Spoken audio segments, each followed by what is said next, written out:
UAP are airborne objects that, when encountered, cannot be immediately identified.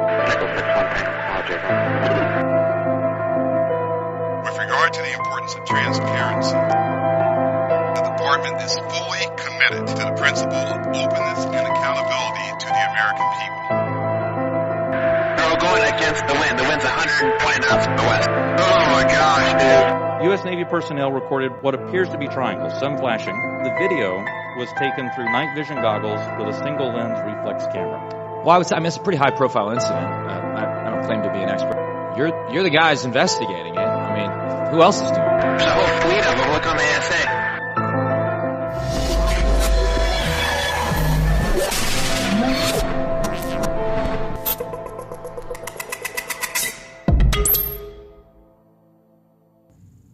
Good evening, ladies and gentlemen, and welcome to UFO We Want to Know.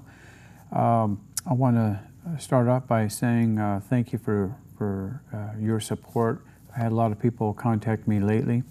But before I begin with the show, I'd like to say, as I always do, this is dedicated to those who have been ridiculed, dragged through the mud, and made fun of by the media for the last 76 plus years. This is June 29th, 2024. And I want to start off by showing you a photo that I thought was kind of interesting.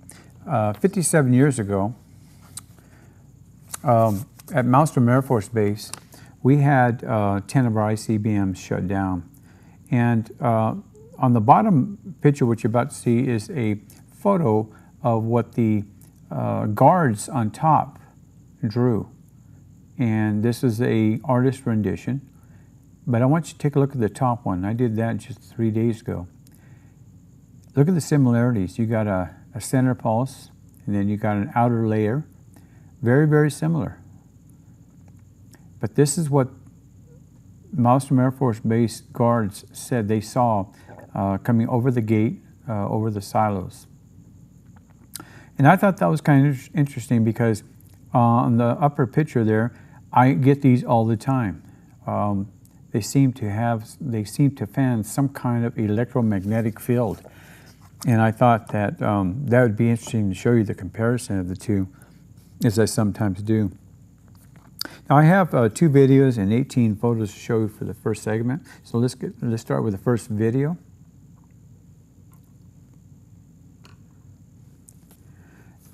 Now, the majority of these videos, we had to slow them down as much as 95%. There's one that's 99%, and you'll understand why it's going by so fast. And I'll give you the dates and times of each video, because I don't want you to think that I'm showing you the same video over and over again. These are all different. I never show the same video with the same UFO in it. If there's a UFO that is separated and I only show you, say, the top view, I may come back a week later and show you the one on the bottom of the view. And because I think it's important to show you that there's not just one, there's many of these UFOs flying within the atmosphere. And the viewpoint of the camera, I may not be exact where I'm videotaping, because I'm not looking for anything specific. As I've said in the past, I can't see these craft when they're flying through the atmosphere here. Now, it looks like there's 2 craft here flying, and when I did stop motion, there's really only one. But this craft is actually pretty huge. And after this next loop, we'll go ahead and go to the pictures, and I'll show you what I mean. I did 2 stop motions. I did one at the end, which is this one here, and then we're going to show you the next series of photos where I did it before it reached the sun's view. But this is what this craft looked like. You can see a little bit a center and then like flashing. So I think what you were looking at when it was crossing the path of the sun above it in our atmosphere is, I think it was the electromagnetic field that was flashing so much that it was giving off the the thought that it was two craft flying side by side, but there was only one, because I did about 10 stop motions, even when it seemed like there was two, and there was always just one craft. But as we get closer to this, I did a little background change to see if I can get some better magnification and solidness of it, and I couldn't. But you saw it flying across the sky, and this is the final photo. But you know, ladies and gentlemen, this craft was flying in our atmosphere, and it's a rather large craft, if you will, very large. This is the stop motion before it went past the sun. It kind of shifted back and forth as far as going like a solid mass into a longer ship. It didn't seem to want to keep its shape, so it was shape shifting through the atmosphere as it was going. Here's a closer up view of it. You remember I was saying it looked like there was two ships?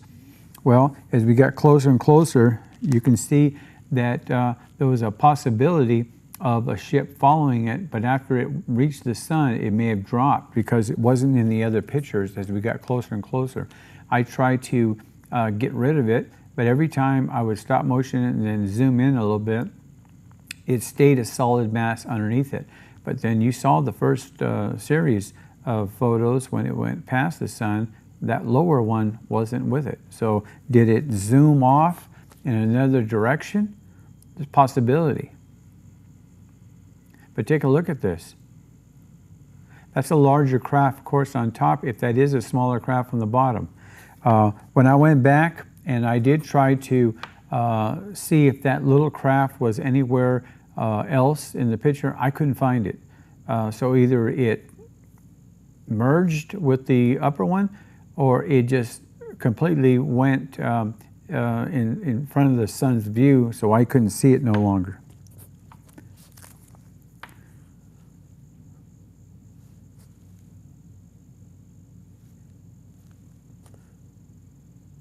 So what do you think that is? This is the final view of it, but you tell me what you think this is. It certainly isn't an airplane. It certainly isn't a bird. It's not a balloon. We slowed this down 95%, by the way, ladies and gentlemen, 95%. And when you slow something down that much, it tells you an awful lot. This was taken on May 30th, 2024 at 1:19 p.m. 1:19 p.m. May 30th. Next video was taken on May 30th, 2024 at 1:17 p.m. About 2 minutes before the first video. And of course what you're seeing there is a UFO flying. It's going at the bottom of the screen, you can barely see the tip of my home, and this craft is flying over it. Now I darkened the background on purpose because this craft was so light that it blended into the sky, the background. And so I really, by just darkening the background, you still get the same craft. I'm not manipulating the craft itself. I'm manipulating just the background so you can catch it, you can see it. And we slowed this down 95% because it was going right across our path so fast that it was kind of skipping. On today's videos, you're going to see a couple of craft that look like they're skipping across the view.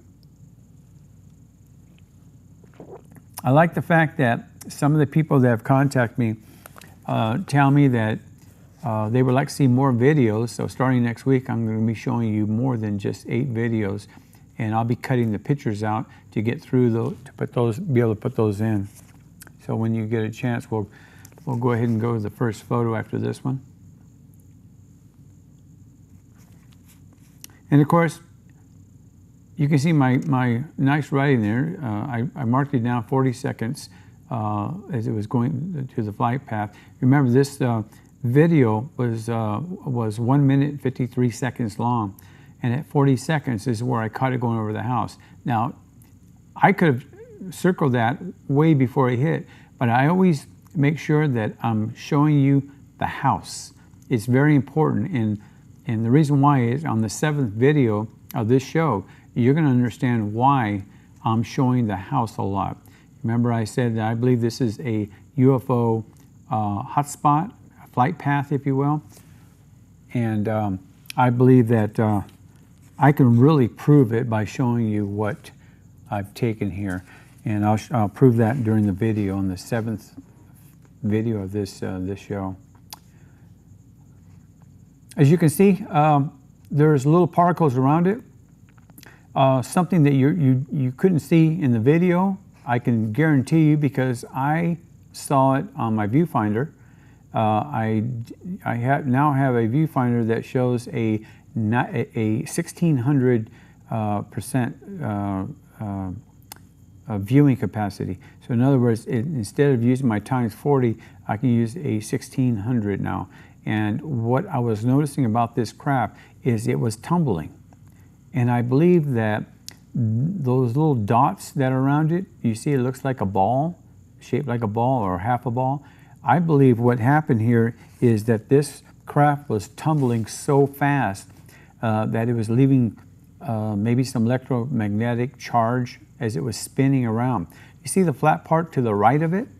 In some cases, when I was videotaping, that flat part was on top, it was on the side, left side, it was on the bottom. So this craft was tumbling. No mistake about that. As I zero in on it and show you, it started to show some colorization inside the craft itself.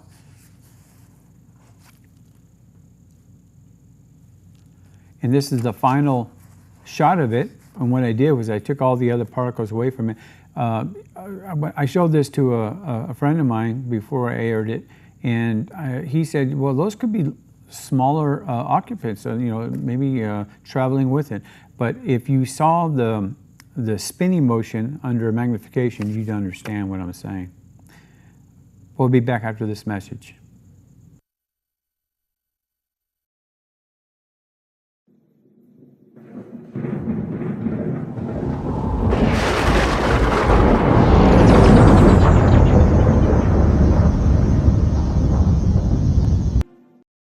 Hi, I'm Joseph, the host and creator of UFO We Want to Know. Tune in every Saturday evening on KPVM Pahrump Channel 25.1 from 7 p.m. You'll see never-before-viewed videos and photos taken by myself, all over the world. Thank you for watching. UFO We Want to Know, and remember, yes, they are out there. Thank you for staying with us. As I was saying in the first segment, I try not to repeat myself too much, but these videos are always different. They're UFOs flying. And I know that like the sun photos and videos, I know people were saying, okay, enough's enough. But as far as what I'm capturing every day, how is it that I can capture UFOs every single day? And I've got literally hundreds more of these UFOs flying in and around the sun. I'm showing very little of those lately, primarily because people want to see UFOs flying with, say, landscape. And so my house is considered a background. I've showed telephone poles and I've showed trees, but here I'm concentrating on flights over my house. Now, in every video I take, it's got a time and date and location. And so if there's ever anybody out there want to verify the photos accuracy, it's built right into the phone's photo system. So you can't manipulate that. At least I can't. I don't know how to do that. I can barely turn on my computer half the time. So let's begin. We got 2 videos and 11 photos to show you. So let's begin with the first video. Again, we're slowing down this particular craft here. And and this one here, it zoomed in kind of fast. So I told my director, Mikey, don't slow it down. I just want them to see it on regular time. So instead of zeroing in when it zipped into this position, it actually stopped. So if you can visualize that, this craft is zoomed in from left to right, which meant it came in from the west, heading east. And what happened was it stopped, okay? And it started pulsing. You can see it here, it's pulsing. Under magnification, it's glowing. Now these craft, I can't tell you how large they are. I have a possibility of a probe, question mark there, because this craft did not move very fast. It just stayed there. Again, before that arrow, it zoomed into my viewfinder and then it stopped. Is it conscious of the fact that I was videotaping it?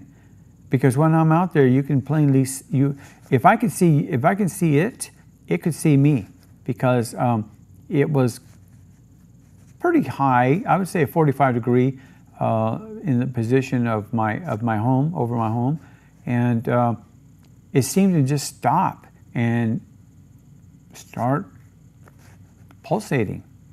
And I thought that was really interesting. That hey, did he actually see me videotaping him? Because when I'm out there, there's nothing around me. I've got a humongous driveway, and you can spot me probably 5 miles away. If you're looking right at my home, you can see me in the front yard. But isn't that interesting how a craft can go so fast? Now, when we slowed it down in the beginning, we slowed it down 95%. Then I told him, don't show it coming in because it's ridiculous, because I want to be able to see the craft just stationary in the sky there, because I thought that's a better view than seeing it zip and then starting to go across the sky. It wasn't traveling very fast when it slowed down and nearly stopped. It may have stopped and then continued to just move across the sky. Maybe it was sending me a message, who knows. After this, we can go into the first photo. You see there's the location of it. Kind of tiny, so it's far away. So I zoomed in on it so you can actually see the craft itself. It's always important for me to be able to show you 6 different pictures of it. As we zoom in each one, we are able to show you what the craft looked like so far away, which is the raw footage, and then we show it close up like this as we zero in. And this craft, ladies and gentlemen, make no mistake, this craft was a solid craft. And you can see around it the electromagnetic field around it, the center base inside of it, the darker area. This was giving off a really good charge. Now, when I stop motioned it, what I should have done, and I didn't do, is I should have waited till it reached its maximum pulse, and that way you would have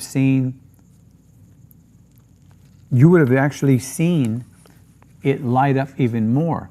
I went back and I looked at my archives, the ones that didn't make the show, and I went back to this and I saw it and I said, you know, I could have made this better. But you get the gist of what I'm saying here. There's a dark mass in the center, and around it, that's the electromagnetic charge or anti-gravity, call it what you will, plasma charge. Whatever this craft is using, like many of the craft that I take, we don't know because we're not privileged to that information. Our government is, the insiders are privileged to it, but they're not going to tell us. There could be a national security secret there. I mean, we're developing craft that are going to be using anti-gravity, these electromagnetic drive systems that these craft use. I believe that our government and other governments are trying to merge our technology and their technology to make craft fly and do certain things in our atmosphere. That's my personal belief. I mean, you've heard this before. It's nothing new. Everything I say is not new. I get a lot of my information off of other people's studies, and then I study what they do. And if it comes down to a solid piece of good analytical work, then I'll use it. Not to say that I'm stealing their information, but what I'm saying is I'm repeating what I think is correct. So let's go on to the next video. Again, we slowed this one down 95%, taken on May 25th, 2024.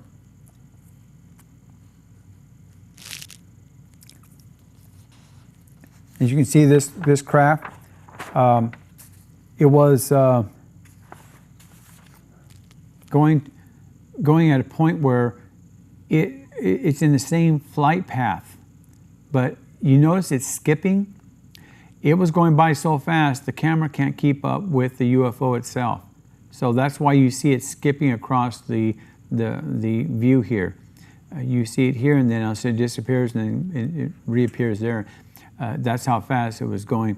Now, if you look real close at it, this craft was actually changing from light to dark, and that's because of the electromagnetic charge was the light, and then it went back off, and you saw the craft itself. And many of the craft that I take, the UFOs, they do that all the time. The previous video was taken on May 27th, and this was taken on May 25th, 2 days prior to that. But this was taken at 11:54 a.m., just before noon. I'm out there just before noon, and I seem to get them between 11 and 2 o'clock. These craft seem to fly across in greater numbers. And sometimes they're going from the upper right to the lower left, and sometimes they'll go even straight across. Sometimes they'll come from the bottom right to the upper left. So it's almost like an X. Whatever their flight paths, they always seem to be in this particular area. Now, I talked in the first segment about the 7th video of this. You're going to see something. I want you to remember the tip of my house there, and then just above it to the right, there always seems to be some kind of vortex going on. I can't explain it, but I think I may have caught it. And we're going to show you that in, like I said, the 7th video of this show. So after this, let's go to the first photo. And there's where I did the stop motion on it. Darken the background so you can get a better idea what it looks like. Now, when I darken the background, I seem to get a sharper image of these craft. I'm not a photographer, but I can only assume what I do is I'm not manipulating the actual craft, I'm manipulating the background. So you, by using your visualization, our eyes can only see so much. And I know that a lot of astronomers, a lot of photographers, they don't like when you do that, primarily because they say you change what was projected. But the UFO never changes. The shape never changes. Now, the color inside of the craft or outside of it may change, but it doesn't change what I'm trying to convey to you as an audience. And let's see the last photo.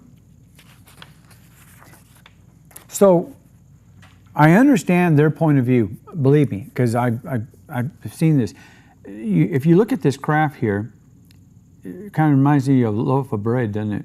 But it's got a light part in the upper right of it, and then it's got a dark center. But this craft was giving off a lot of electromagnetic charge as it was traveling through our atmosphere. And I have to believe that the way I do things And it may not be always the correct way to most people, but to me, I don't think I'm doing any harm. I'm actually showing you a craft on video traveling in our atmosphere, and then I show you the stop motion picture of it. If you have an idea, you can help me out. Let me know at UFOWeWantToKnow@gmail.com. I'll be more than happy to address it. But the way I do things on this show is I try to show you as many videos as possible, and not one video and talk about it for 45 minutes and then show you an artist rendition. We'll be back after this message. Please stay with us.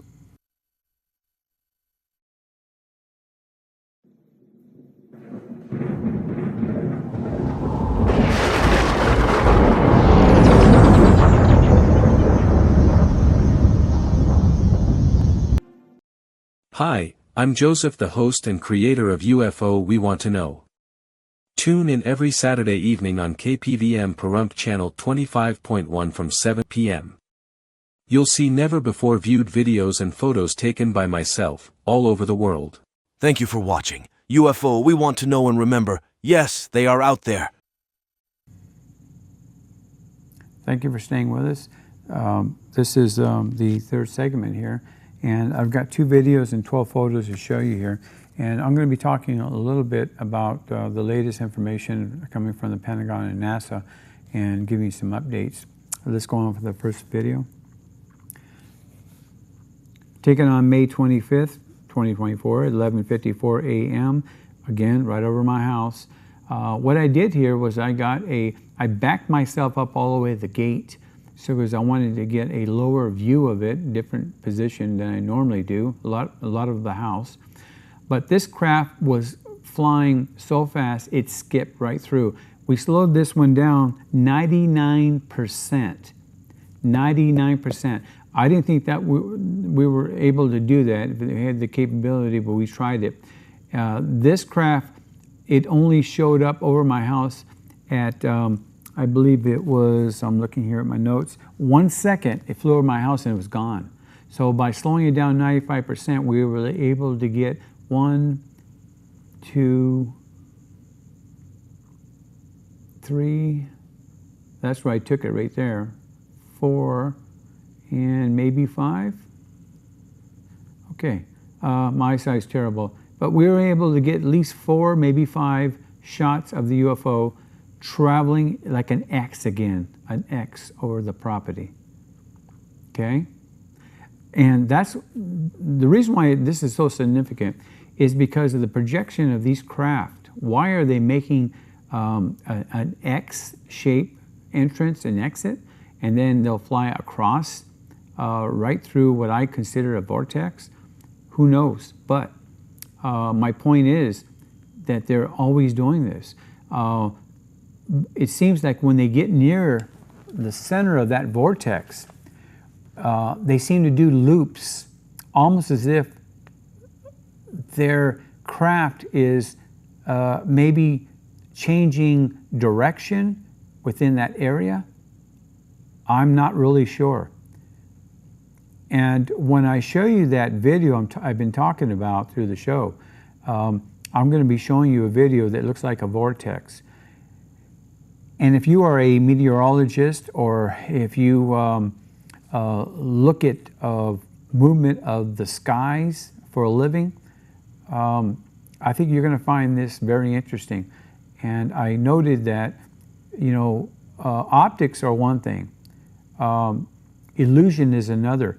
And if we're unable to see this with our naked eye and we videotape it, is it the lens camera? It's certainly not my imagination, because you're going to see what I've seen. So who knows? Let's go to the first photo when we get a chance here. And there's where, remember I told you the second? I found this 1 second. I didn't catch it before. Fortunately for me, I have Mikey here in the studio. He does fantastic work for me, and he slowed it down 99% to get this. Taken on May 25th, 11:54 a.m. Let's zero in on it a little bit. And what you're seeing is not 2 UFOs, it's only one. We're talking about entrails there. It was traveling so fast, and what I did was changing the background again. It gives me a little colorization of the craft itself. As you darken up the background, it changes the electromagnetic charge color. That would be, the craft would be a lighter craft, maybe a light brush aluminum, and around it would be the electromagnetic charge, anti-gravity amplifiers giving off that charge. Who knows? I certainly don't know, and I'm not privileged to that information. But if you look, this is the closest we got of it, and as you can see, it has a nucleus. And this craft was traveling from left to right, which means it was coming from west to east, heading towards Las Vegas. And as you can see, there's a nucleus in it, solid craft, giving off maybe a protective shield around it. And then around that, you can see that it's got the electromagnetic field. Some kind of inertia is involved here because as you can see, that nucleus there is to the right of whatever it's leaving from behind. And I don't think that's just remnants of it. I think that it's giving us such a powerful electromagnetic charge that it gives off this kind of look. And that's why I darken the background so that you can actually see what I'm talking about, what I'm trying to convey to you. And I think that a lot of scientists will say, well, that's interesting, but it doesn't prove anything. Well, yeah, well, you know what? You haven't proved anything in the last 76 plus years. You've been talking, your mouths have been moving, but you're not saying anything. So why is it that I can show you videos and stop motion pictures, at least something tangible, something you can see, and if it crashed, something you can touch? But in the last 76 years, the governments around the world and the scientists have been moving their mouths like puppets, but nothing's coming out. And that's what's so bad about it. So maybe we should start calling you ventriloquist, because it doesn't make any sense when you see something like this before your own eyes and you say, well, that still doesn't prove anything. Well, it proves that there was flying through our atmosphere. If not, it's an asinine thing to say that there's nothing there. So stop saying it. And I know that sometimes I get a little bit excited about my passion here, but that's a good thing, because a lot of you out there who believe in the phenomenon, UFOs, believe that people like me put the message across to the scientists. Stop BSing the American taxpayer. Stop telling us there's nothing there when the government's spending millions and millions of dollars on different programs. How many programs have we had so far? Too many to count now. I used to be able to count them on my one hand, but there's many more, and we only know about the ones that they tell us about. Let's go on the next video before I blow up.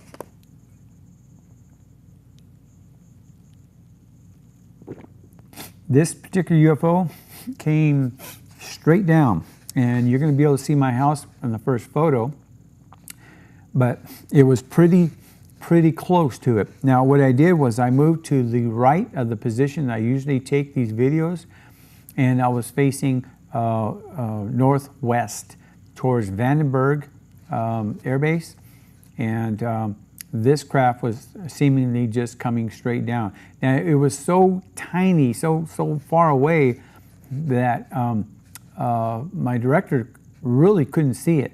So I told him, go ahead and blow it in, take the house out, because if you view it from the raw position, you won't see you won't see the UFO. You can see the house plainly, but not the UFO. It was so far away. If I had to guess, based on my house, this thing had to be at least 20 miles away. The craft that you see before I showed these, those craft, all previous videos, those craft aren't any more than, I'd say, 2 to 5 miles away from my house. But this one here was quite far away, and that's why it was so tiny. here's the projection, and there's my house. Again, I'm telling you, ladies and gentlemen, these craft fly in this area. Now, if you look at the background, look at the sky there. You got a lot of disfigurement in the sky itself. Is that the photograph? Is that the viewfinder? I'm not a photographer. I've said that 100 times. I'm not a professional photographer, even though I take thousands and thousands of photos. I try to set myself up where I'm stationary, and you can actually see what I'm trying to convey to you. But if you look at these UFOs, they always seem to have a similar shape. Not the iconic flying saucer that you expect to see. And I've had people tell me, Joseph, do you ever get a flying saucer itself? And I ask them, do you ever look at my shows? I said, if you can't, you can go to Pahrump Alien Guy on YouTube, Pahrump Alien Guy, and you can see all my shows. I show flying saucers all the time. But lately I've been showing these craft over my house, and the reason why is because I found that something drives me daily to go outside, take pictures over the house. Lately I've been, after I leave the studio here, I've been taking pictures of the antenna above me, and it reaches, I believe, 400 feet in the air, and I've caught many UFOs flying over this facility. Why? I don't know. Maybe this is, I'm pointing, actually I am pointing towards the west, and from that position, and I have to get my bearings to find out where the studio is in accordance to where my house is. That way I get a better understanding of maybe I am triangulating these craft. They're going in the same direction. They just happen to be passing over this facility. Who knows? Now, I darkened the background as I've done in the past. You've heard me say that you get better optics in it. This particular craft seemed to have some kind of design mechanism in it, and when I do that, it seems to give me more detail. Was this what the craft looked like? Who knows? But you got the outer shape. The last photo here, you can see the outline on it. Sometimes when I'm taking a zoom in, like I did here, a lot of times what I'll do is I'll make sure that I have not just the center mass, but I have the outer glow of it. I think that the dark area there is probably the shape of the craft, but giving off electromagnetic charge like these craft do, or using anti-gravity, our optics are only our optics. They're human-made optics, and they're only going to catch so much. But I think there's a lot of interference. If you look at this craft, you see a little bit of it disappearing on you.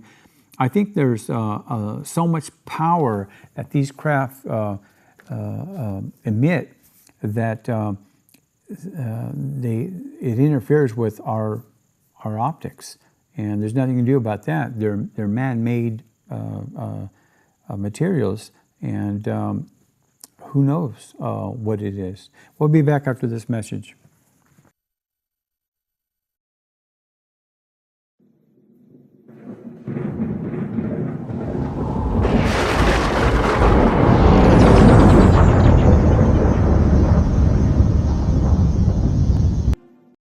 Hi, I'm Joseph, the host and creator of UFO We Want to Know. Tune in every Saturday evening on KPVM Pahrump Channel 25.1 from 7 p.m. You'll see never-before-viewed videos and photos taken by myself, all over the world. Thank you for watching. UFO, we want to know and remember, yes, they are out there. Thank you for staying with us for the final segment. Now, the first video that I'm going to be showing you is the one I've been blabbing about through the first 3 segments of the show. And I want you to take a look at what I'm seeing here. Let's go on to that video and let's show the audience what I've captured here. Can you see this like I see it? And I'm blind here, but I can see it rotating. As I said, for meteorologists out there, is this a normal thing, or is it the optics of the camera that is making this whirling view here for us? Again, like I said before, the human eye can only see so much. If you had a dog or a cat, they see things we can't see. In the animal kingdom, their visualization is a lot more acute than ours. Which brings me to something I don't want to get into right now, but I'll just lay out a little bit. I don't think human beings were meant to be on this planet. We're just not made to walk on this planet. Gravity itself shrinks us. It affects our joints, our eyes. Everything about human beings on planet Earth just doesn't make sense. The animal kingdom, they have fur. They have horns for protection. What do we have?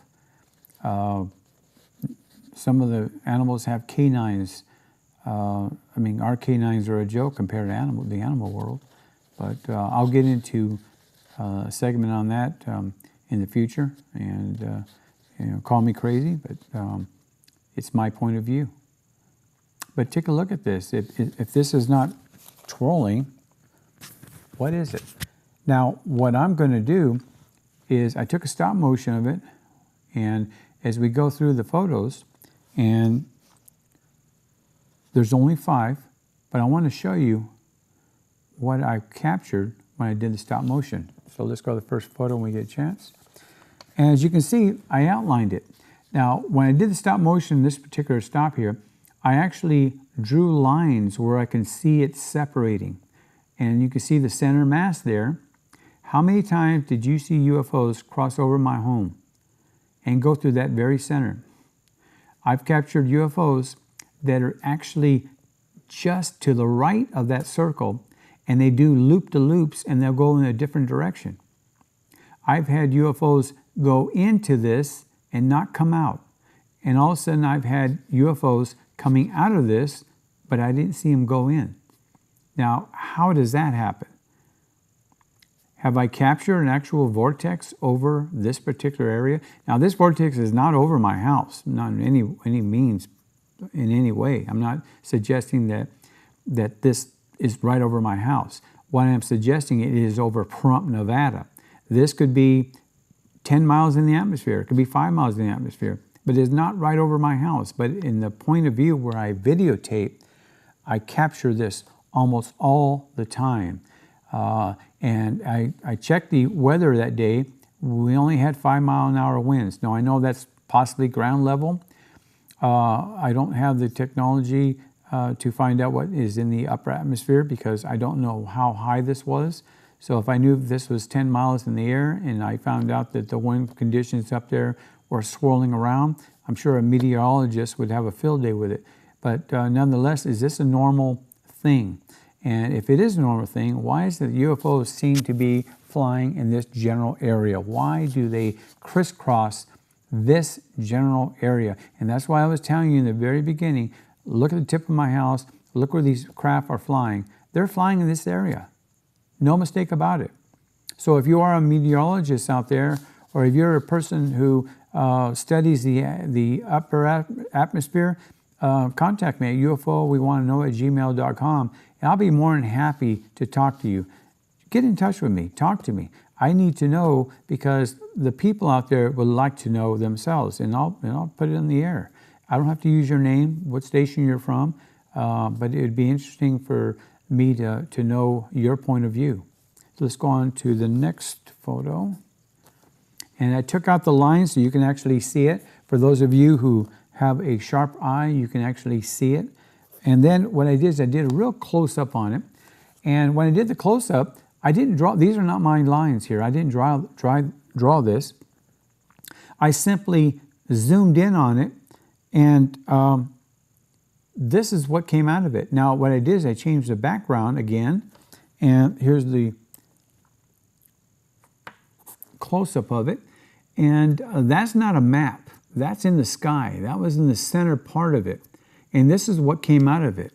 So I'm not exactly sure. I'm not really exactly sure why I'm getting this formation up there. But this was the center part of it.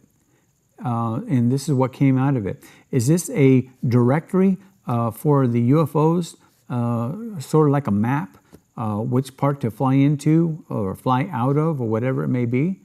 Is that what I captured here? I don't know. So people can write in and they can tell me their point of view on it. That's fine. I accept any and all explanations for it. And if I'm wrong, I don't feel like a fool because I'm just like you. I'm inquisitive. I want to know. It's important for people out there to keep an open mind. Don't be like the scientists out there who shut their minds off and say, no, there's nothing to see. There have been some Harvard scientists out there who have come out and they have talked about these anomalies, and they're not being shy about it. They're actually saying it. There's several of these well-known scientists out there. Some of them even nuclear physicists, and they're not afraid to say what they want to say on television. Let's go on to the next video. But I hope you enjoyed that. I thought that was quite interesting. And this next one was taken on May 22nd at 2:36 p.m. And it was slowed down by 95% because it too was zipping across the sky. You can see the tip of my house there just a little bit, but there's the craft. Now, slowing it down, by slowing it down in the studio here, we're able to follow the craft. Now, I could have left it alone, but it would only been 1 second going across the screen. By slowing it down 95%, you're able to watch it actually move. Now, when I put this on my optics, it was tumbling. It seemed to be going like a tumble forward and then tumbling back, almost like a bronco horse. And I thought it was kind of interesting that this craft here was flying in that same direction. You know, it's in the same area as that vortex. So, you know, what do you think? Again, contact me here at UFOWeWantToKnow@gmail.com.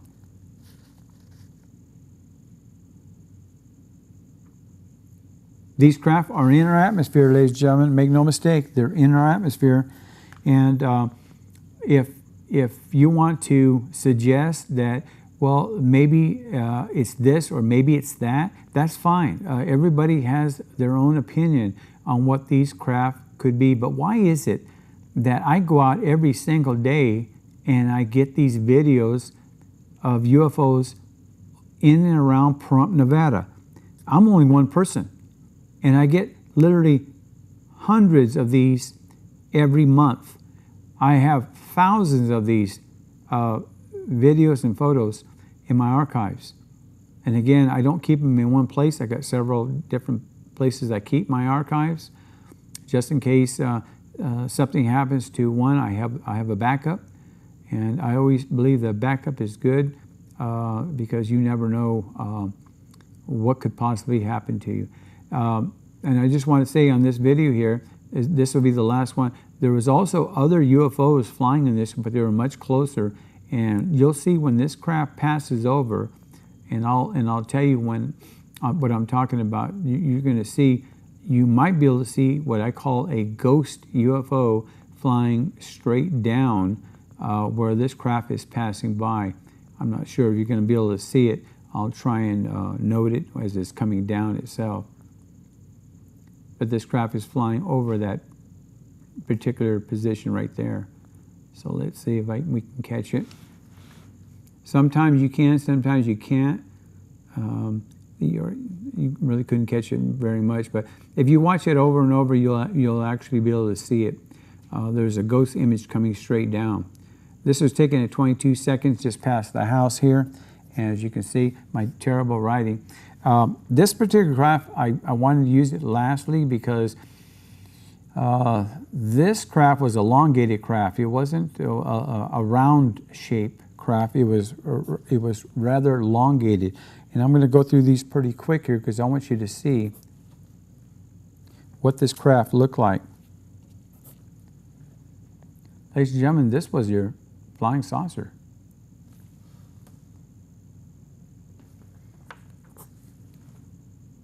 Let me show you the final shot of it.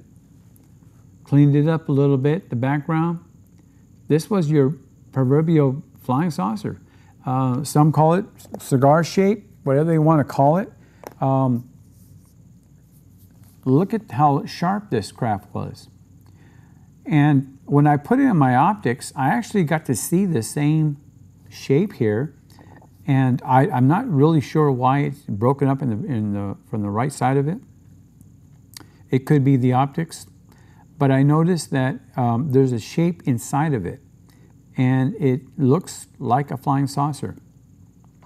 Because I'm using a cell phone to do all my videos and photos, I may not get the best optics for you, but it's there. It's something that we can actually see.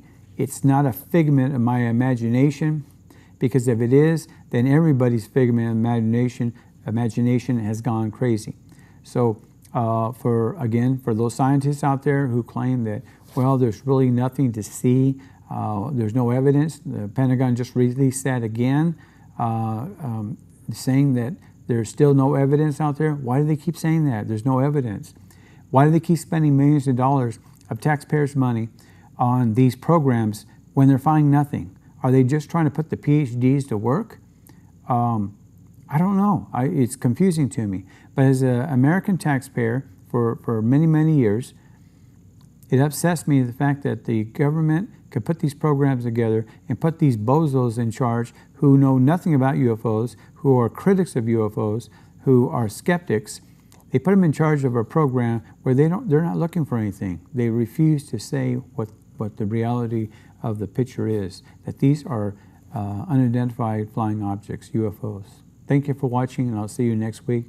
Thank you very much. Get in contact.